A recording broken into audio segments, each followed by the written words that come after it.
जय श्री कृष्ण श्रोता मित्रों, आज मैं आपको महाभारत की एक अनसुनी कहानी के बारे में बताऊंगा, तो इस वीडियो को लास्ट तक ज़रूर बनिए रहिएगा।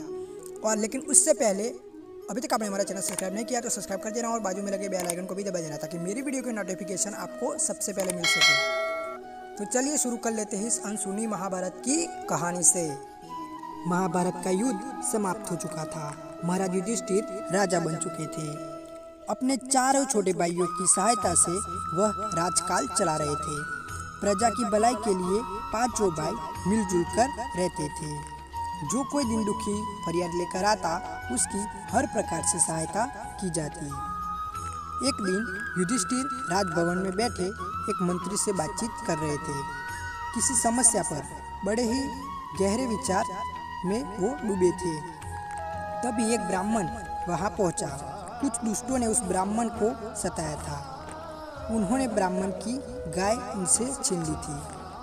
वह ब्राह्मण महाराज युधिष्ठिर के पास फरियाद लेकर आया था और मंत्री जी के साथ बातचीत में व्यस्त होने के कारण महाराज युधिष्ठिर उस ब्राह्मण की बात नहीं सुन पाए। उन्होंने ब्राह्मण से बाहर इंतजार करने के लिए कहा। ब्राह्मण मंत्रणा भवन के बाहर रुककर महाराज युधिष्ठिर की इंतजार करने लगे। मंत्री से बातचीत समाप्त करने के बाद महाराज ने ब्राह्मण को अंदर बुलाना चाहा, लेकिन तभी वहां किसी अन्य देश का दूत पहुंच गया। महाराज फिर बातचीत में उलझ गए। इस तरह एक के बाद एक कई महानुभावों से महाराज युधिष्ठिर ने बातचीत की। अंत में सभी को निपटा कर जब महाराज भवन से बाहर आए तो उन्होंने ब्राह्मण को इंतजार करते पाया। काफ़ी थके होने के कारण महाराज युधिष्ठिर ने उस ब्राह्मण से कहा, अभी तो मैं काफ़ी थक गया हूँ, आप कल सुबह आइएगा, आपकी हर संभव सहायता की जाएगी।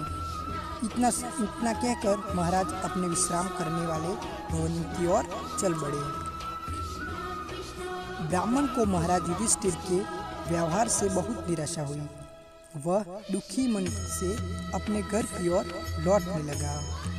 तभी वहाँ मूड़ा था कि उसकी मुलाकात महाराज युधिष्ठिर के छोटे भाई भीम से हो गई। भीम ने ब्राह्मण से उसकी परेशानी का कारण पूछा। ब्राह्मण ने भीम को सारी बात बता दी। साथ ही वह भी बता दिया कि महाराज ने उसे अगले दिन आने के लिए कहा है। ब्राह्मण की बात सुनकर भीम बहुत दुखी हुआ।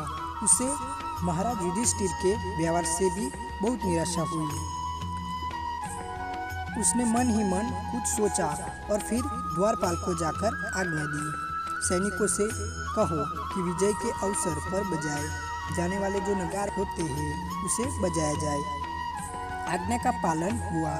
तभी द्वारों पर तैनात सैनिकों ने विजय के अवसर पर बजाए जाने वाले जो नगाड़े थे वो बजाना शुरू कर दिया। महाराज युधिष्ठिर ने भी नगाड़ों की आवाज़ सुनी। उन्हें बड़ी हैरानी हुई, नगाड़े क्यों बजे और क्यों बजाए जा रहे हैं। यह जानने के लिए वह अपने विश्राम कक्ष से बाहर आए।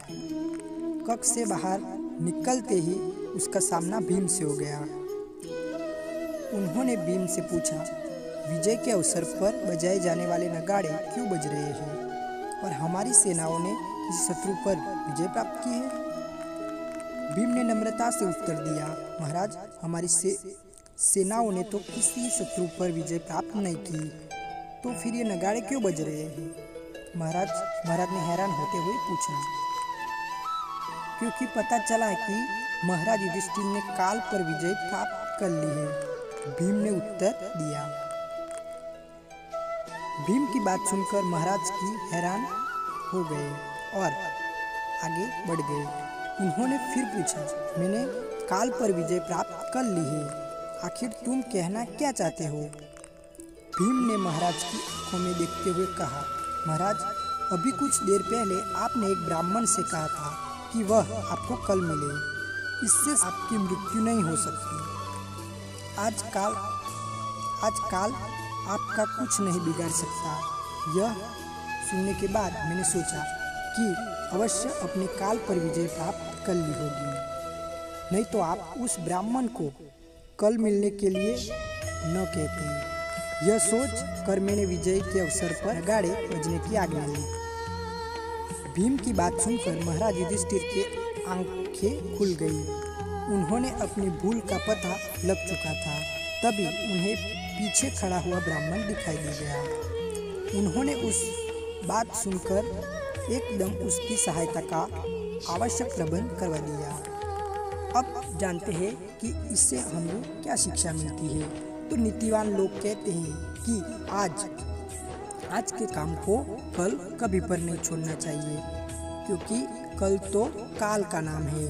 आज का वर्तमान क्षण ही हमारा है, तो आज का काम हमें आज ही करना चाहिए। धन्यवाद।